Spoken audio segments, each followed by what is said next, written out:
Hello. Hello sir, police స్టేషనా? కాదురా బుజ్జి, ఇది రామచందార్ బ్యూటీ పార్లర్. 100 రూపాయలు ఇస్తే ఫేషియల్ చేస్తా, 200 ఇస్తే కటింగ్ చేస్తా.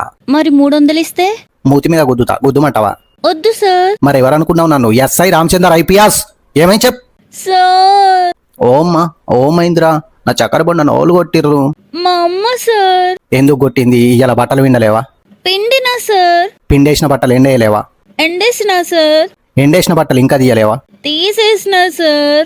మరి నా కాక బొండను ఎందుకు కొట్టింది? సెంపయుడు ఎర్ర పడ్డది.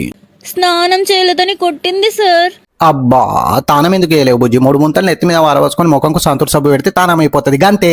అయినా కొట్టడం తప్పు కదా సార్? ముమ్మాటికి తప్పే, క్షమించరని తప్పు. కాల్చి పడేస్తుందని నత్తున్నావు. ఎంత టైం పడుతుంది సార్? గంట అవుతుందిరా. ఎందుకు సార్? మా కానిస్టేబుల్ బిడ్డకు బిడ్డ పుట్టిందని జీవు తీసుకొని సర్కార్ దవాఖానకు పోయిండ్లు. మరి అప్పటి వరకు ఏం చేయాలి సార్? 4 ముంతలు నెత్తి మీద వారవసుకొని తూర్పు దిక్కు తిరిగి సూర్య నమస్కారం చేయి.